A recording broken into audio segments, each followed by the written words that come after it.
All right. Sorry, I was a couple of minutes late there. We had a little, I had to talk to the plumber for a minute. Oh, you celebrities, they're just like us. Yep. We do all those same things. At least, I don't know. The celebrities I know that they seem to, I don't know. Well, thanks for doing this, Peter. I really appreciate it. Absolutely, man. Got to help out the home team. Oh, sure. After all, my first random roles interviewee, you're very special. I don't want you moving across the country just to talk to knuckleheads like me. Well, actually, I have a knucklehead who wants to ask you a question. In fact, Tim, do you want to lead off? I just wanted to know if you feel any guilt about misleading a 13-year-old boy with summer lovers about what I can expect out of life. Are you still pissed off, Tim? Well, as soon as he mentioned you, that's the first thing I thought of. Well, you know, that was a crazy one-off picture. It's one of those things you couldn't even make nowadays. And I think probably when I was making it, I wasn't too sure I was happy making it. But in retrospect, it was a great way to spend the summer. Sorry, I'll tell you a funny story. Take this. So the year after we made that movie, or 2 years after we made that movie, I was in London doing a show. And yeah, I was doing what was I doing? I was doing, a Dream Child, a really cool movie about Alice in Wonderland. And the producer, I was talking about Greece. So we decided, 6 of us, to go back to Greece. I was with my wife and 2 other couple of friends, and because it was wonderful and so on. So we go back to Greece, the same island we were doing Summer Lovers at. And I had just taken my friend and his wife up to Ia's villa, and he wanted to take pictures. So I'm walking down the path from Ia's villa with my wife, who was young and a beautiful blonde, and my buddy's wife, who was thought a beautiful brunette. And I'm walking down the path, and there are 2 guys who must have from the metropolitan area. They had to have been from the New York area. Must have just gotten off the boat, and they wanted to come to see where Summer Lovers was filmed. So they're walking up the path, and they see me walking down the path with 2 other beautiful women. And they're going, Tommy, it's him. He's got 2 other women with him. Dude, this is the place. And they, hey, Mike. And they shot up past us up the path and think, this is going to be it. This is the day. So you're not the only one who was misled. That's great. Yeah, I was brainstorming with Will earlier, and I told him what I wanted to ask you, and it turned out he, much like me, had just gotten access to HBO at age 13, 14, and I probably watched that movie a dozen times. Yeah, I think my line to you, Peter, when we first talked about it was, to a 13-year-old, it was the greatest movie in the history of the universe. Well, you know what? I'll tell you, there has been a lot of people around the world that were really, whose minds were blown by the freedom of that suggested, and it allowed them to sort of think a little bit differently. Yeah. They were grateful for that. So you never know how stories are going to land, but no lives were lost in the making of that production. Well, that's a great story. Thanks. Honestly, and that's word for word. These 2 guys, I could spot them a mile away. I thought, these guys are from the New York area. And then they just thought it was like, holy shit, this is our day. So, yeah, Brian, did you want to ask one? A couple questions, actually. Good morning. The first one, I'm sure, is probably not a reference that will get it, I'm sure. But I saw on your IMDb, the next thing that they got listed for you is a TV movie called Main Justice. And I wanted to know how disappointed you were when you found out it wasn't a movie adaptation of the Saturday Night Live sketch Main Justice, when Jason Sudeikis played a Cajun judge in Maine. Well, had it been that show, we might have been picked up. That was a pilot. Okay. And you know, the Justice Department's never in the news now anyway. But that was Eric Holder produced that, and it was actually a cool thing. We thought that Jerry Bruckheimer was producing, and Bokeem Woodbine was in it, and a bunch of people. So it's just one of those things. The fact of the matter is, in show business, when something works, when you guys actually see something, that means it's a miracle. That means it succeeded and it actually got to your eyeballs. That is like a home run. And nowadays it's harder than ever because there's so much content and there's no central sources of news, which is why we're all killing each other because we all have different sets of facts. But so it's tough. Gotcha. My second question, that's not Saturday Night Live adjacent, is just curious since you've done a bunch of stuff, and even just looking at your IMDb, I was like, wow, there's a bunch of stuff you've done I haven't seen, but I feel like I've seen you in a ton of stuff. What's the kind of stuff that like you're looking to do? What's the stuff where like if it comes across, gets on your radar somehow, pretty quickly you're like, yeah, I want to be a part of this. Is it the content? Is it the people behind the scenes? Is it the people you'd be working with, in front of the camera, all the above? I was just curious sort of like what the ideal Peter Gallagher project is. What's all those things you mentioned? I get excited about new stuff, new voices, for instance, when Palm Springs came along, I don't know if you've seen Palm Springs, but Oh, yeah. as soon as I read that script, I wanted to be part of it in some way. Fortunately, they wanted me to be part of it. So it was an easy yes. Regardless of the role I was playing, it was a fun role, not a huge role or anything, but important.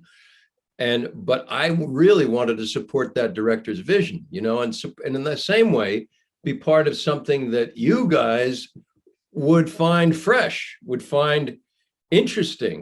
A long time ago, I realized I didn't have a particular knack for doing hits or starring in hits. And so, all right, that's not my thing. But at the least I could do is try to end up in things that I felt good about, that you'd start to think, well, if he's in it, it's probably not going to be a complete piece of shit, or at least it was a noble effort. But the people I'm working with is a huge thing. Like when I was working with Robert Altman, no matter what he'd want me to do, I would do it to be in his company. And I did 3 pictures with him. Mike Nichols, I'd work with him and right now I just, I'm in the middle of doing our final season of Grace and Frankie, where I'm married to Jane Fonda. And it's the first time in 40 years I'm getting punchlines. I've been setting people up for 40 years, because he couldn't be funny. Look at that face, and so you resign yourself to that, you see a mug like mine. And like most people, if I saw me walking down the street, I'd say, what an asshole. So it just goes with the territory. We're just designed like that. Like, fuck you. You've never had to do it. You never worked a day in your life. Fuck you. You had it all, whatever prejudices we have against people who look the way I used to. So I never got the punchlines. I was always setting them up. All right, here you go, pal. I'm going to lob it up there nice and soft so you can knock it out of the park. But now in Grace and Frankie, it's great. We just finished shooting with Betty Thomas, directing this last episode. And, so what I love most is the collaborative thing where it's like what Robert Altman, who was such a teacher for me in a lot of ways. He says, I asked him once, how come you never fire anybody? He said, why would I do that? You're here because of what you do. The worst you can do is that. The best you can do is surprise me.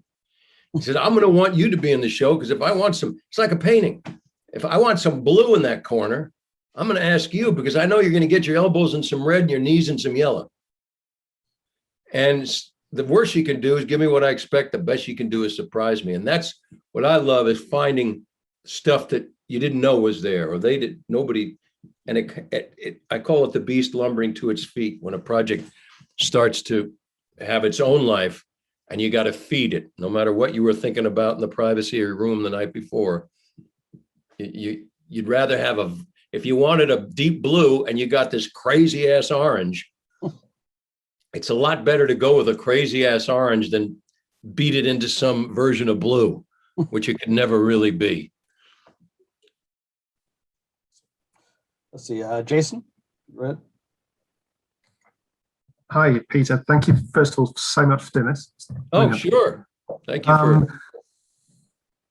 Yeah, so my question was, back in the mid-90s, when I was in France, I saw a film called Café Society, which you were in, which I really loved. I thought it was a great film. And it kind of it sort of disappeared after that. And it never came out. I'm in the UK, so it never came out in the UK as far as I know.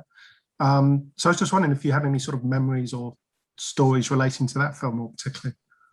Wow, you know, it's so funny you say that. I hadn't thought about the picture since then. And I love Raymond DiFilippo was the writer and director, very, very, very, very talented guy. And it was, you know, I don't know. There's a couple of pictures out there like that. Watch It was another one that like disappeared. It's in some kind of, you know, probably nether regions of rights and streaming or unresolved. Or another one was the Cabinet of Dr. Ramirez, which a silent movie I did with Baryshnikov and Joan Cusack. But the Cafe Society was cool. I'll tell you a quick funny story, but I don't know if it's funny, but a touching story. So Cafe Society was about the Mickey Jelke trial in New York. Mickey Jelke was a rich kid who, God, I can't even remember the story. He got into all sorts of crazy hijinks with hookers and sex, and it was really like a sort of a conservative society's outrage with this sort of libertine kind of lifestyle that Mickey Jelke was displaying, and not being even shamed by it. I could be missing whole bits of the thing. I played a GI returning GI. It was post-war, right? You know, after World War II, and we were invited. The film went to Deauville, the Deauville Film Festival. We were in competition. I don't know. I can't remember if the film festival was a competition in Deauville or not, but we were there presenting the film to Deauville. So that day, I had been out there and I was able to play golf in the area. And Ray and I were talking, and we realized that his dad was a pilot during the Second World War and dropped paratroopers to Normandy and Deauville during the battle during D-Day. My dad was in the Normandy invasion. He wasn't in day one. It was a few days later. He was a private. And so Ray and I think that's so crazy. We're telling this post. I'm playing a GI. His dad was that, and here we are in Deauville, where his dad was thousands of feet up, and my dad was as close to the ground as you could get. And we introduced the movie that way, as ironically, our dads, and the only bunker I've ever been in was in the local golf course here on the ding. So we screened the movie, and it just was beautifully received. And at the end of the movie, there was a line from the foot of the stage all the way back to the back of the theater, the auditorium, snaking all around, of older people who had been alive during were children and slightly older and adults during the Second World War, who were lined up to thank us and to thank to thank our fathers for liberating them. I remember my dad was in the liberation of Paris, and my father didn't speak ever about anything. But one of the few things he said about the war, because I would beg him for stuff about the war, and he never would say anything really. He'd say, well, we sent them all, I sent my mother and father back to Europe for a vacation years and years and years and years and later. My dad's in Paris. My dad said, well, Paris sure does look different in peacetime.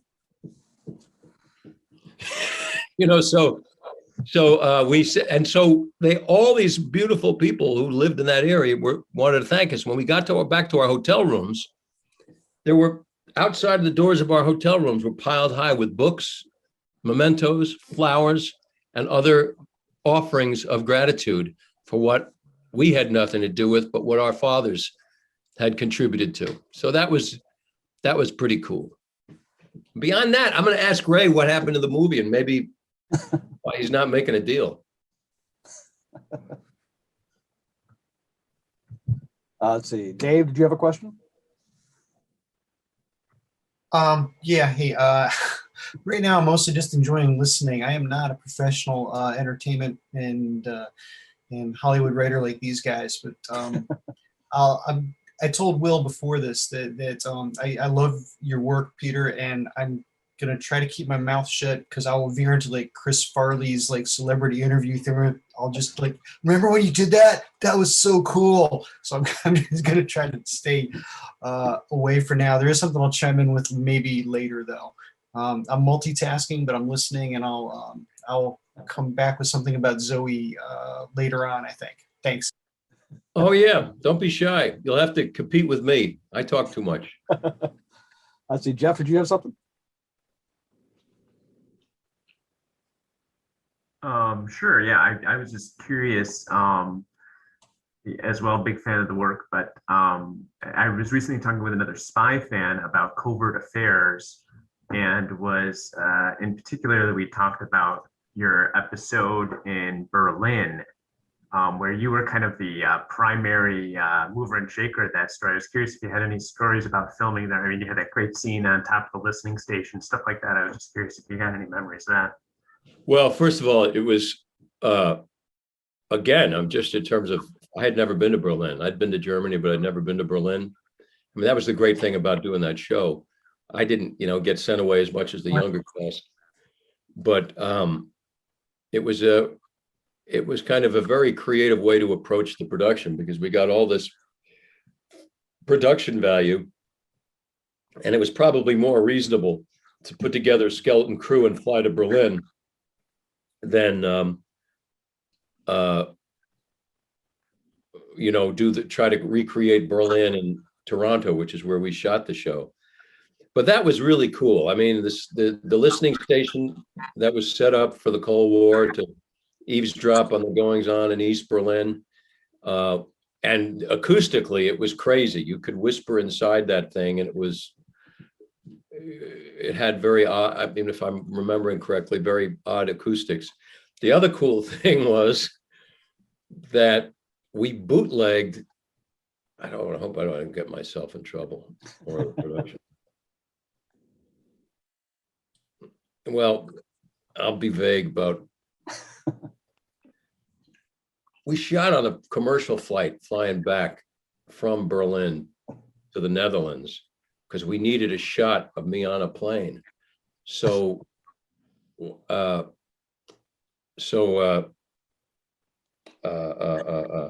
my God. So Doug Lyman, who was directing the episode, was sitting with me across the aisle with a camera that we could film with.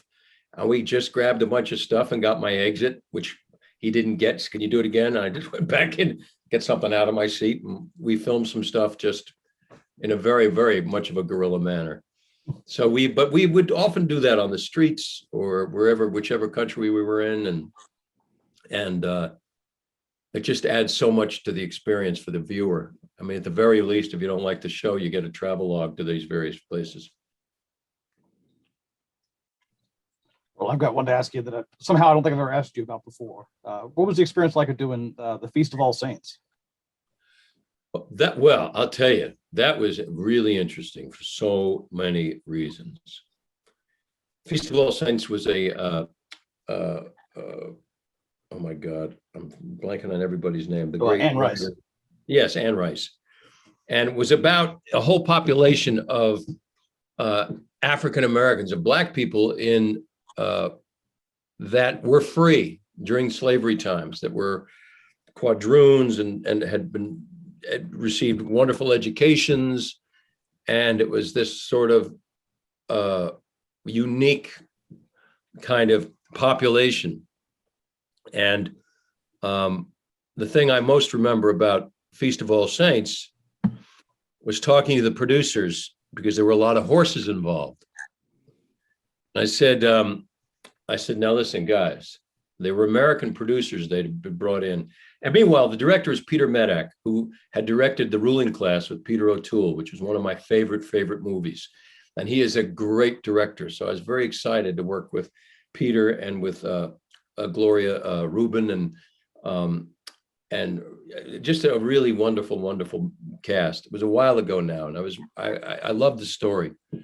But I said to the producers, I said, listen, you know, actors die from weapons, cars, and horses. Please don't cheap out on the horses. Please do your, oh yeah, no problem. First day of shooting, the director was run over by a horse and carriage. And he's nearly broke his leg, was on crutches for the rest of the thing, limping around. I have a scene where my son, who is, I'm his father and his mother is black, and he's not behaving, and I'm whipping him from horseback. And they put me on a thoroughbred who's never been on a movie set and has navicular bone disease. And I'm not a horse person. I was born in New York City, and I've trained a little bit on horses, but I feel like horses the same way I do about planes. Unless you grow up flying them or riding them, stay off them, you know? And so I forget the you know, I forget the horse's name. It was like Thunder or something like that.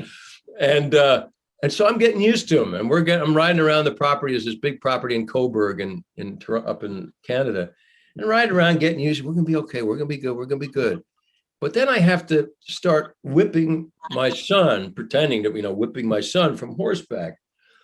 And it's going pretty well, but there's no, I want this shot. I want this shot. And the wrangler comes in and holds the horse's head down. And the horse says, not having any of that. And rears up and starts to fall over on top of me. His hooves are up. I have no protection. It's period piece. I have no helmet. I have no rib protection. I have nothing. And so I push myself off the back, flying backwards off the back of the horse. He managed to get one kick in as I'm midair and hits me in the back of the thigh. I land on my back on a root beneath a tree and break 3 ribs and puncture a lung and nearly ruptured my spleen. And so I'm lying there, and I refuse medical attention because I didn't trust it, or I thought it would take too long. I was in shock, basically. So I get myself home that day, and I think I'll sleep it off. Well, I can't get out of bed, and I'll get a massage. One bad judgment thing after another. So the place had a masseuse there, so I get in there lying. They say, oh, you seem pretty stiff. Yeah, well, I had a little thing with a horse. She starts working on me, and 2 of the ribs pop back into place, and she screams and runs out of the room because she thinks she's killed me. So I said, well, I guess those ribs might be broken, huh?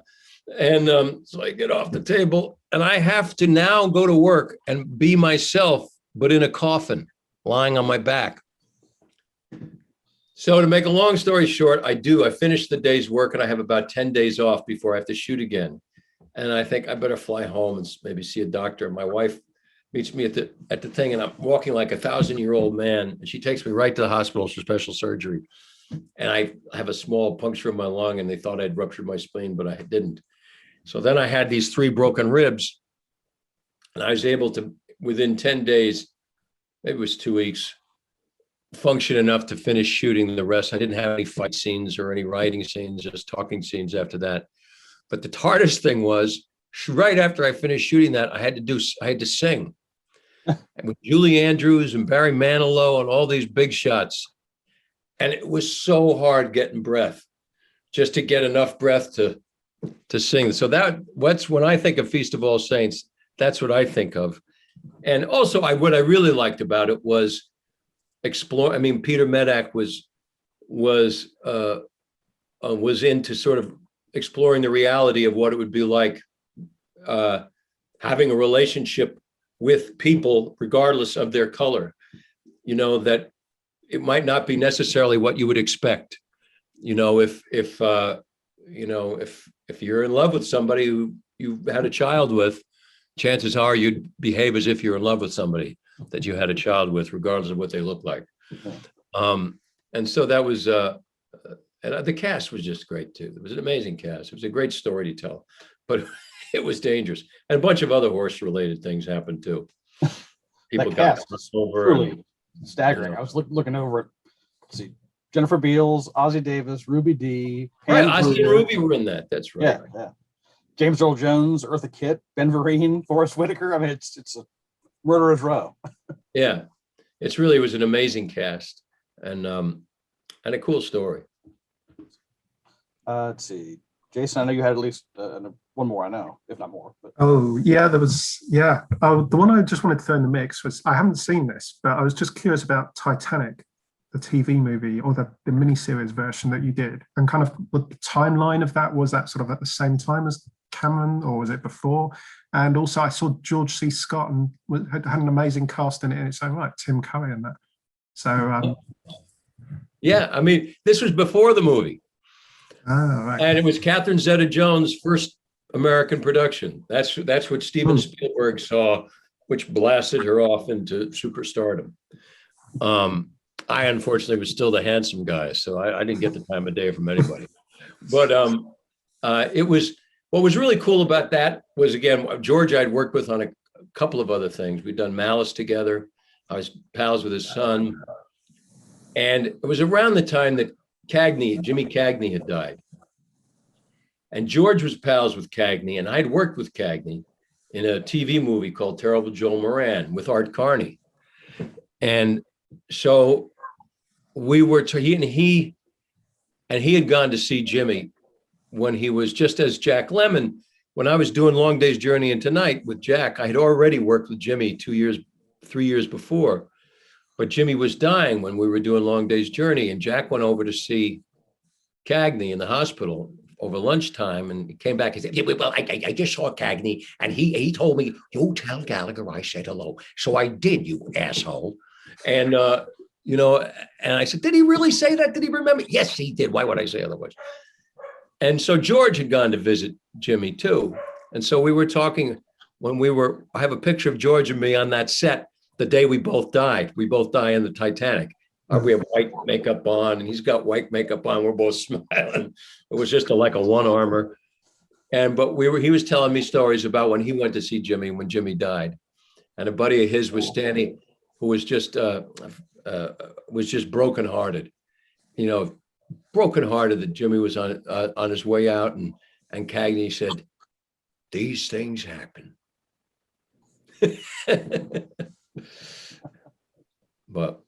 And when I first worked with Jimmy, I walked into rehearsal at the Carlisle Hotel, and they didn't even want to let me in the rehearsal because they didn't believe I was actually in the show. It was Art Carney and Joe Frazier, and Cagney was sitting at a table squeezing a rubber ball, and I come into the door, and I'm at the door, and he looks up, and he goes, Black Irish, just like my father. And we became pals. My mother had been to college at Hunter College with his sister, and my uncle had worked as a janitor's assistant in Mount Vernon at the bank that Art Carney's dad banked at. And Art Carney's dad would bring the little Art in when he was about 8 or 10 to tap dance at the Christmas parties. So between that background, all I had to tell was Art and Jimmy about that. And I was in like Flynn. And at the end, and Cagney said, Gallagher, I want you to meet my wife, Billy. And I said, I'd love to. And so I met his wife, Billy. Oh, but you got to tell the story about meeting his wife.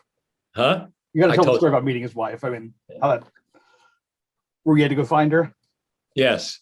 Yes. That was a great, yes. I've told that story a million times. I'll tell you again if you want to hear it. Please. Yeah, gotta. For these guys. Okay. Okay, so Cagney says, Gallagher, I want you to meet my wife, Billy. I said, well, I'd love to, Mr. Cagney, but first, we got to find her. And he was in a wheelchair. He says, come on, get behind the chair. I said, down the hall. Gallagher, check in the bedroom. Check in the bedroom. So I go in, it's actually their bedroom where they have all this stuff. Billy, we're going to find you, Billy. And I look around, there's nobody in here, Jim. He said, all right, down the hallway. Gallagher, I want you to go into the dining room and check behind the curtains.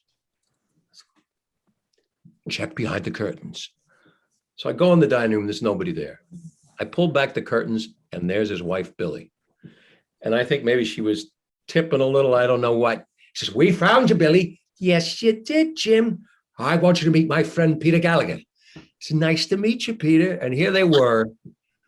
They'd been married for 64 years. They were still chasing each other around the apartment. And I had just gotten married. I thought, oh, this is what we have to look forward to. Not so bad. And then when we're on the set, we'd box and he'd say, kidneys. But he got pretty tired pretty fast, in that show. It wore him. I think it was certainly the last thing he did. I think that was actually after Ragtime. Yeah, I think so. Let's see. Brian, you said you had another one? Yeah. Just speaking of your debilitating handsomeness and what what a weight that's been for you. Shoulders are broad. I noticed, again, IMDb is always kind of your best friend with stuff like this, that you haven't really done a whole lot in animation, and that seems to be kind of a growing segment, especially I think during pandemic, when it's a lot easier to, at least from a talent perspective, record a bunch of people in a bunch of places, versus having them all together. And so I was curious sort of if that's something you've had, more opportunity to look into, or, because obviously just from stories you're telling, you do great voices and characters. So, where is that kind of in the, kind of Gallagher, potential oeuvre? Well, I tell you, I love that. I did a bunch of, during the pandemic, I'm in the country in Connecticut here, and I did a bunch of like radio dramas and comedies, and I recorded them here, with good equipment that they either sent or I was either able to plug into. I had my daughter is a singer and a songwriter, so she had a good mic. But I'm also I'm doing a new show called The Owl House, which is an animated show, and I think I'm going to start to do more as it's the first kind of one anybody's asked me to do, and they were all surprised.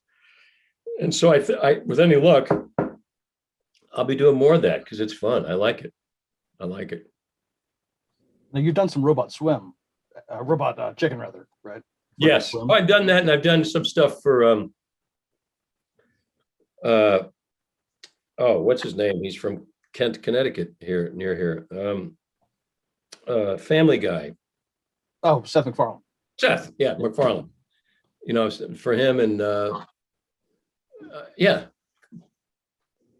Not like my pal Yardley Smith, who I did The Real Thing for Mike Nichols years ago, and she was Cynthia Nixon's understudy, and she's been the voice of Lisa Simpson all this time. Absolutely. So she's killing it. She's great. She's always been great. Okay, I have an early obscurity for you that somehow, again, I never asked you about. Something called A Different Twist. What do you recall about that? Well, I remember thinking, I don't think I did such a good job on this. My wife saying, you're right. You were terrible. Come on, don't mince words, honey. Tell me the truth. That was an after-school special. It's just one of those things that I wasn't quite sure about. Maybe it's better in seeing it again, but I remember thinking, I'm not very good. Not very good in this. I don't think I'm doing a great job in this. and I think that was probably true, but I also don't know if I actually saw it.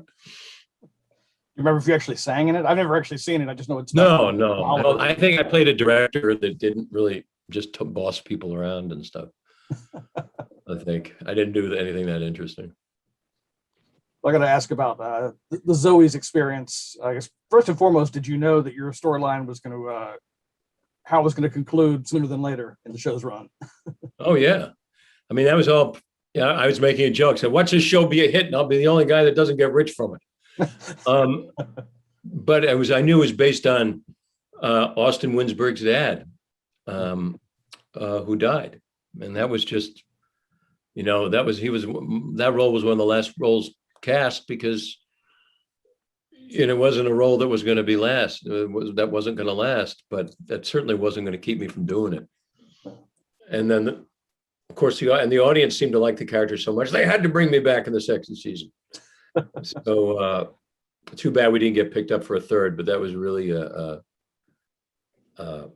real treat to be able to do that kind of thing for such a big audience and to sing those songs. That's the thing that made that show cool, I think, is they were all hit songs. It's not like we had to come up with new songs every week. That would have been not as memorable. Did you have a favorite of yours from the show?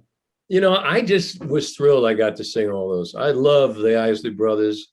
I love that song, It's Your Thing. And, Simon and Garfunkel and Ed Sheeran, some of those songs I didn't know. I didn't know the New Republic song, I Lived, until I heard it. And working with Harvey Mason Jr., our music director and supervisor, was really, really cool.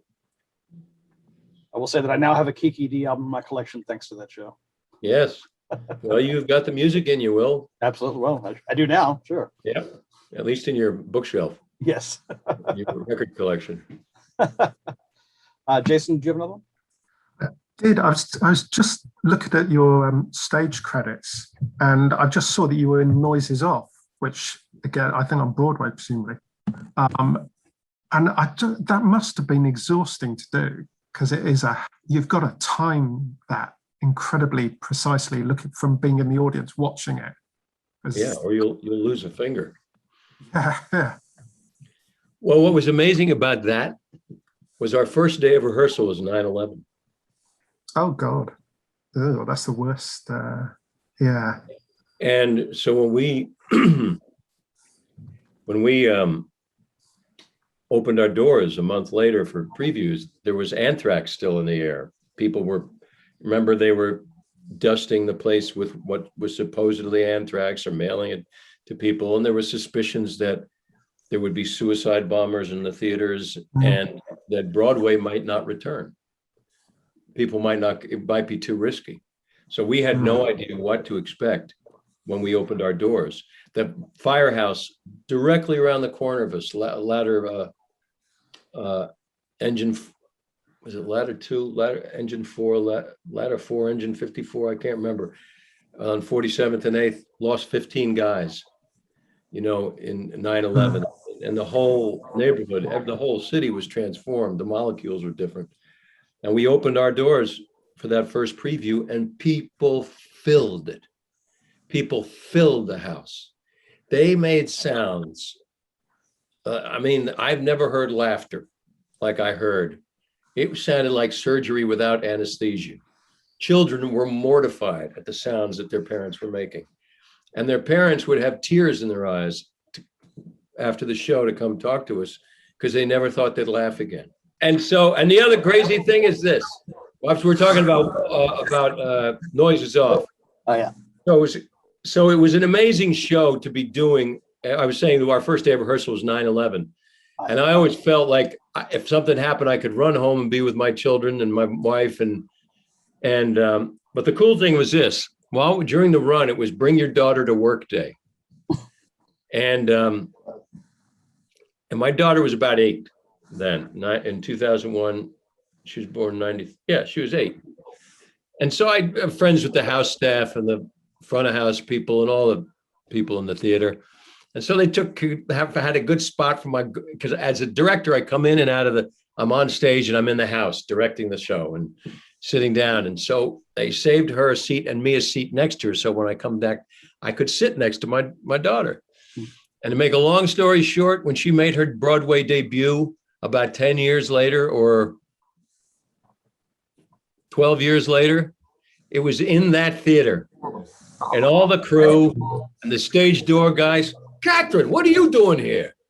All the stage, all remembered her. So it was a great kind of feeling of connection. And she's doing Jagged Little Pill now on Broadway. And she got a Tony nomination this year. Oh, nice. And she's at the Broadhurst Theater, which is the same theater that I got a Tony nomination at years ago for A Long Day's Journey into Night. So there's a lot of small worldedness about that show and about that other theater. It's amazing. Fantastic. Thank you.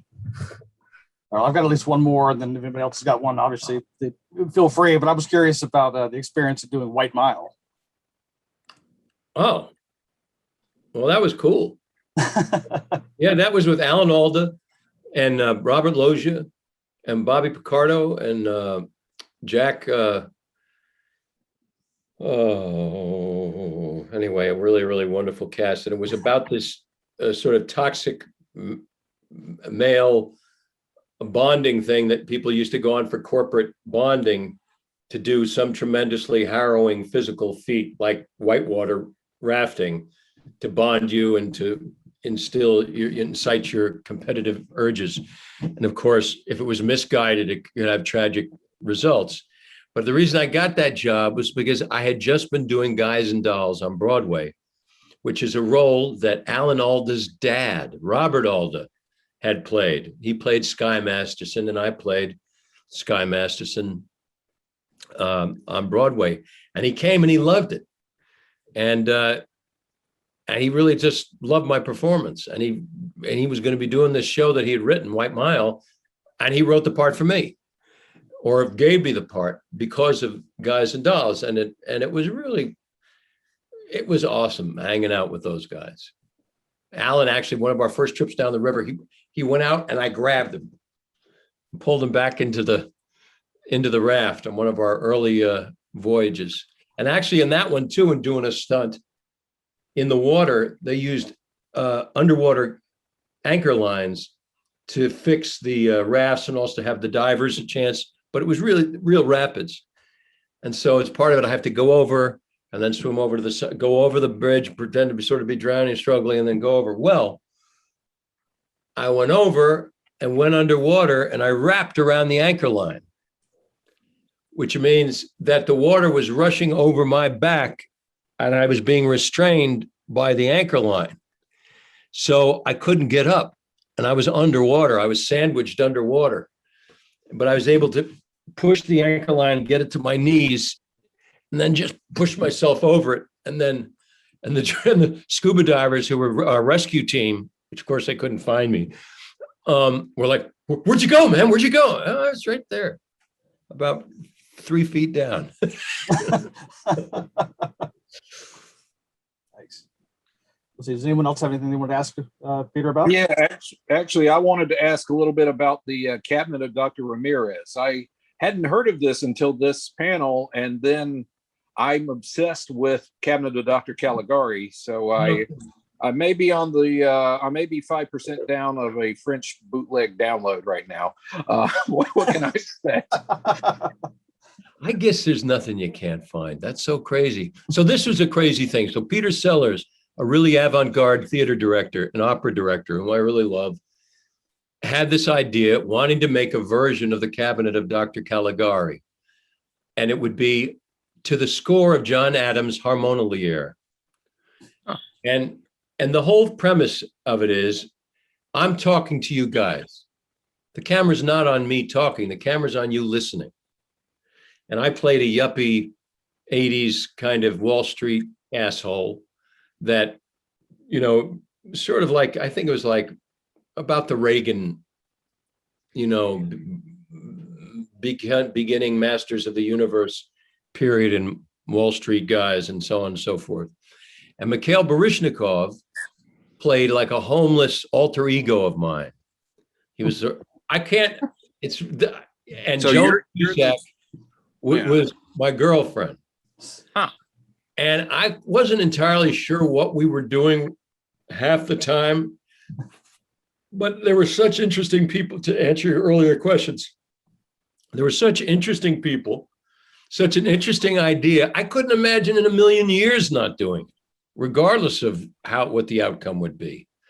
But one thing that happened during that thing, which was very cool, was we were shooting, we had 2 or 3 cameras rolling up by the roadside on the East River Drive, shooting down to the shores of the East River in Manhattan underneath it was either the Brooklyn Bridge or the Williamsburg Bridge. I'm not sure which. It was right underneath the river on the shores. And the scene was Joan Cusack's lying dead on the shores of the river, and Peter Sellers asked Misha, Baryshnikov and me, he was probably 10 yards camera right, or maybe 6 yards camera right. I was 6 yards camera left, to approach her body in slow motion. That's the only thing we got. So, all right. So deal with her death in slow motion. So we start moving very slowly to her dead body. And I can just tell, because I've done so many movies, that there's a cut on the camera rehearsal and no one is paying any attention to us. We could be on fire and no one would notice.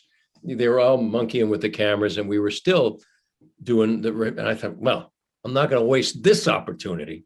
So I do my best impression of a ballet dancer I could muster and leap up and do a turn and land and bump up. And all of a sudden, Baryshnikov starts dancing with me. And we just do this and we both arrive in this sort of flourish at this. And I'm thinking, I love my job. I have absolutely no qualifications. I've never had one dance class in my life, and I'm making this shit up, and he's just down for it. And I'm doing a pas de deux with Mikhail Baryshnikov. I love my job. And there was somebody from the New York Times there, and they might have been watching us. We did do a little tap dancing. He can really tap dance. I can't, but I can sort of fake it. But the article was, and Mikhail Baryshnikov was teaching Peter Gallagher how to tap dance. Don't, you missed the whole thing. That's not what was going on. But that's one of my most pleasant memories of that. And the fact that people keep rediscovering the thing and liking it. You know, I got not too long ago said, yeah, that scene when this and that. Wow. So really? So good luck with the upload or the download. I'm just curious about why something that interesting isn't available somewhere. Because you know why? Because the German financier went belly up, and all of their assets went into some kind of receivership, and so I think they just got frozen, and couldn't really be released or something. That's what I understand. I'm sorry that Anybody it's not out crazy enough there. Huh? I'm sorry it's not out there, but it is out there. You got to get that one out, watch it out, and Cafe Society out. I still have my VHS. Watch it around here somewhere. I know somebody was just asking about that the other day. I don't know what happened with that either. The director of that, the writer-director of that, has been doing, I think, a lot of high-end rewrites and things. So he probably doesn't.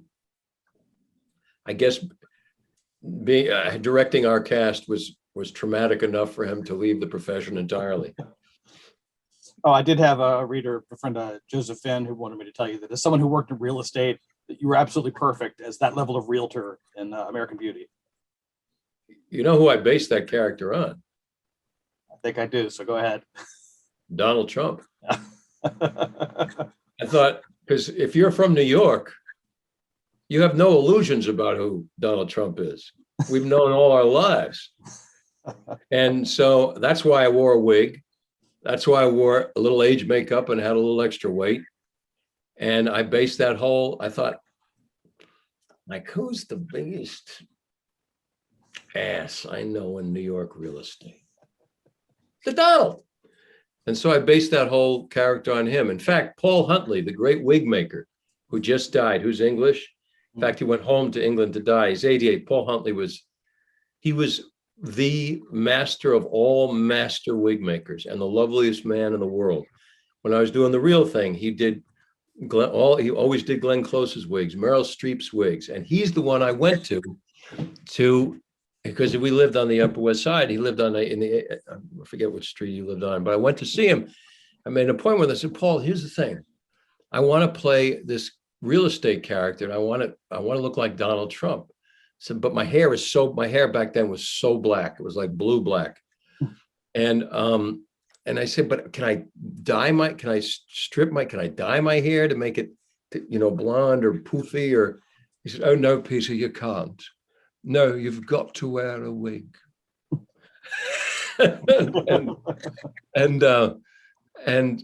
and so, and he talked to me about, he said, what would happen? My hair would go orange. He said this.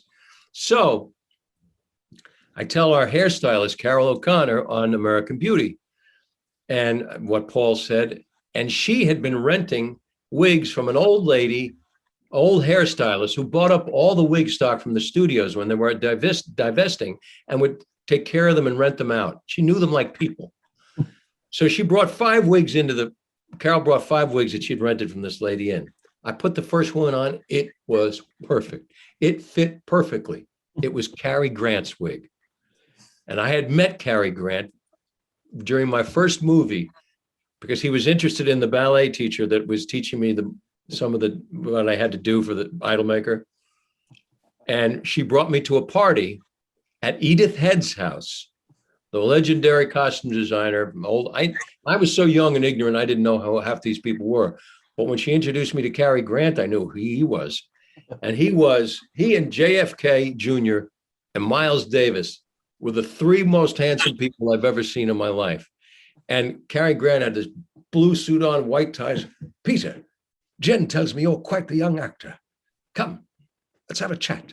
And whatever it was like, oh my God, that's Cary Grant. So, so that was the one I used. And I put another one on, and it was enormous. And I've got a big head. And I said, this is not for a person. She said, Chuck Heston? I said, not personally. He said, well, he didn't want anybody to know he wore a piece. So when he had to wear a wig, he'd wear the wig over his piece. So he was a 2-wig guy, which might have, so these little things you learn. Now I will forever think of him as Chuck 2 Wigs Heston. Well, I would never call him that, but well, no. You can, Will. All right. Well, Dave had to leave, but he wanted me to say that the 3 things he wanted to pass along to you were that how you acted with just facial expressions in Zoe's was amazing and showed how much goes into acting that we usually miss. Oh, well, thanks. And Covert Affairs was best when it focused on Arthur and Joan. And the Trump story made his day. What did? The Trump story you just told made his day. Yes. It was funny too, because to bring it back to 9/11, about 3 days after it happened, I was asked to go down at night to see the firefighters and the guys out there with Matthew Modine and another couple guys that had missed the president and the Yankees. And I'm thinking, what the hell am I doing being an actor? What a lame thing to do with your life. I'd lost a couple of buddies and firefighters, and I'd see one sheets of, cop shows of guys pretending to be cops, and I thought, such bullshit. Well, I should just become a firefighter. Screw this shit. So I'm down there, ground zero. They got the movie lights on. They're still doing the bucket brigade. The fires are still burning. There must be a couple hundred firefighters taking a break on a fallen girder. And I'm walking thinking, what am I doing? All of a sudden, one of the guys says, well, if it isn't the king, fuck me, your majesty. What the fuck are you doing here? And all of a sudden, all the guys come, what the fuck me, your majesty? They're all like doing lines from American Beauty. I think, oh, that's what I do for a living. And so in the center of this, I was looking at a piece of metal that I realized was a brand new town car. And the brand new ladder truck that the house got just around the corner from our theater was buried 15 feet below. That was brand new. The tower fell on. And so in the midst of this heartbreak and despair, and I thought, okay, so that's what I do. I can put a smile on these guys' face in the most unlikely place. So I guess that's worth something. Absolutely. So, well, unless anyone else has anything else, I think you've done your time here. All right, well, best of luck with. Oh, I did saw that there were chats. I'm sorry if that was Dave's. I read it to you. That was predominantly what it said. Oh. Sorry about that. It's so funny. Those writers in Covert Affairs, they wanted so to get rid of me. They went through a spate of times where I just got slapped or punched. But every time I'd open the door, You're gonna have to do better than that to get rid of me. I don't know why, but I like doing that show. Anyway, it was a pleasure, guys. Thank you. Absolutely. Thank Thank you. you. Looking forward to the next Grace and Frankie. Yeah. Oh, it could be funny. It could be funny. Could be, huh? It could be funny. Excellent. All right. All right. Take care, Thanks so much, Elsie. Peter. Appreciate it. Thanks Take so care. much.